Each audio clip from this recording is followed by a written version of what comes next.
Hi అండి. ఎలా ఉన్నారు? బాగున్నారా? మీరు బాగుండాలని కోరుకుంటూ నేను బాగున్నాను. చూడండి ఫ్రెండ్స్, ఇవాళైతే నేను షాంపూ తయారు చేశాను 3 రోజుల నుండి. ఒకరోజు ప్రిపేర్ చేసుకోవడం, ఒకరోజు అయితే ఇక అది కాయడం, ఒకరోజు అసలు ఎంత విపరీతమైన ఆహ్, అది ఉడికిస్తుంటే మనం పొంగనమాట. పొంగొచ్చేస్తుంది. 5, 6 లీటర్ల వాటరేస్తే నేను 2 లీటర్లు అయ్యే వరకు చేశాననమాట. షాంపూ అయితే చక్కగా అసలు సక్సెస్ అయిపోయింది ఆల్రెడీ. మనం వాడి కొంచెం తెలిసిన వాళ్ళకి, ఫ్రెండ్స్‌కి అలాగిచ్చి చూడమందాం. వాడిన తర్వాత రిజల్ట్ ఎలా ఉంటాయో తెలవాలి కదా మనకి. పైగా ఎన్ని రోజులు నిల్వ ఉంటుందో కూడా తెలవాలి మనకి. అలా ఉంటేనే మనకి ఎక్కువ కాలం ఉంటేనే అది సక్సెస్ అయినట్టు. నేనైతే ట్రై చేశాను బానే. అది చాలా కష్టంగానే ఉంది. ఏంటంటే ప్రిపేర్ చేసుకునేదేముంది కొంచెం అయిపోతుందిలే కానండి. దానివల్ల అది పొంగు రావడం, ఉడికిచ్చేటప్పుడు ఎలా చెప్పాలంటే మనం వెన్న కాస్తాం కదా! నెయ్యి ఆ వెన్నలో పొంగొచ్చినట్టు వస్తుందనమాట. అది ఆరిపోయే వరకు మనం వడకట్టడానికి అవ్వదు. ఆ పొంగంతా ఆరిపోవాలంటే ఒక రోజు పట్టింది. ఒకరోజు పట్టిన తర్వాత ఈ జల్లెడతో వడకట్టాను. ఈ జల్లెడతో మనకి ఆహ్, పని జరగలేదు. ఇకేం చేశానంటే నేను బాగా ఆలోచిచ్చాను. ఇంకా డీమార్ట్‌లో తెచ్చాం కదా! సరుకులు తెస్తాం కదా మనం డీమార్ట్‌లో. అలాంటిది ఒక సంచి దొరికింది నాకు. క్లాతు గూడా మందం అయిపోద్ది కాటన్ క్లాత్ నాకు తెలిసి. చూడండి ఇదనమాట. ఈ డీమార్ట్‌లో తెచ్చిన సంచిని ఉపయోగించాను. ఇదొక చిన్న బకెట్‌కి, ప్లాస్టిక్ బకెట్‌కి కట్టాననమాట ఇలా పెట్టేసి. ఇట్లా లోపలికి జల్లెడలాగా. అంటే మనం అర్జెంట్‌గా ఇలాంటియన్నీ చేయాలంటే మన దగ్గర పరికరాలు ఉండాలి కదా! అనుకోకుండా చేశాం కాబట్టి దానికి తగ్గ వస్తువులు మన దగ్గర లేవు.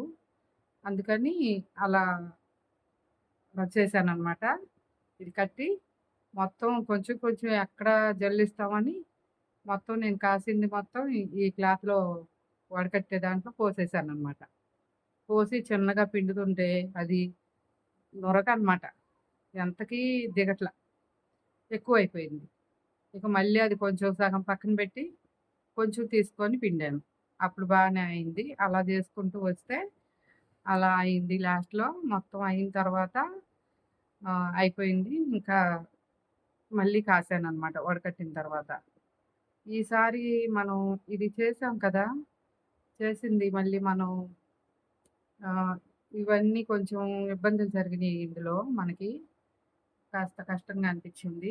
నేనొకటి ఆలోచించాననమాట. మళ్ళీ నెక్స్ట్ టైమ్ చేయాలంటే ఇక మనం ఇలా కాదు, డైరెక్ట్‌గా మెంతులు, అవిసె గింజలు, కుంకుడుకాయలు కొట్టి విత్తనాలు తీసి పెట్టుకున్నాం కదా! అవి అవి కుంకుడుకాయలు ఎండబెట్టేసి, సీకాయి చిన్న చిన్న ముక్కలు చేసుకొని, అవి ఎండబెట్టి, పొడులు చేస్తే వేడి నీళ్ళల్లో వేసి కాస్తే ఎలా ఉంటది అని నాకనిపిచ్చింది.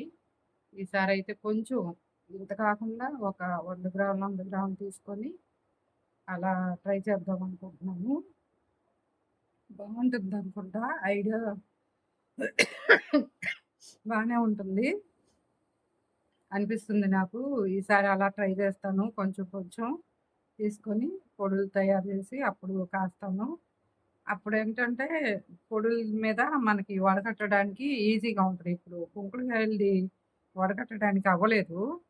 అలా చేద్దాం అనుకుంటున్నాను. బావుందా? ఐడియా బానే అనిపిస్తుంది నాకు. చూద్దాం. అయితే ఇప్పుడు మన వీడియోలు 1000 అయిపోయాయి. 1000 అవ్వడం ఒక ఎత్తు. ఆ 1000 నుంచి ఇంకా ముందుకెళ్ళాలంటే నాకు కొంచెం 1000 వీడియోలు ఎలా చేశాను, ఎప్పుడు చేశాను అన్నీ నాకు అనిపిస్తుంటుంది. 1000 వీడియోలు చేశాను అప్పుడే అని. నాకు 1000 వీడియోలు అయ్యాయి కానీ 1000 సబ్స్క్రైబర్లు అవ్వలేదు. 1000 వీడియోలయితేనే నాకు ఇంత ఆనందంగా అనిపిస్తుంది. 1000 సబ్స్క్రైబర్లయితే ఇంకా ఎలా ఉంటుందో చెప్పాలి. ఇప్పుడైతే ఆహ్, 678 అయ్యాయి. మీ సపోర్ట్ బాగా ఉంది అనుకుంటున్నాను. ఇక మీదట కూడా అలాగే సపోర్ట్ చేస్తారనుకుంటున్నాను. చెయ్యాలి కూడా, మీరు చేస్తారు అని నమ్ముతున్నాను. ఓకేనా ఫ్రెండ్స్? ఇప్పుడైతే నేను ఇప్పుడు అసలు షాంపూ చూపిస్తున్నా. చూడండి షాంపూ. చాలా చక్కగా మంచిగా వచ్చింది. రిజల్ట్ ఎలా ఉంటుందో చూడాలి. మీరందరూ సపోర్ట్ చేస్తే నేను ఆర్గానిక్ షాంపూ తయారీ అని కంపెనీ కూడా పెట్టొచ్చేమో. ఓకేనా? మీ సపోర్ట్‌తో వెళ్ళాలి ముందుకి. ఈ ఆర్గానిక్ షాంపూ వాడి చూస్తే అప్పుడు తర్వాత మనం ఏం చేయాలనేది ఆలోచిద్దాం. ఓకేనా ఫ్రెండ్స్? ప్లీజ్ సబ్స్క్రైబ్ చేసుకోండి కాసిం బీ గార్డెన్. ఓకేనా ఫ్రెండ్స్?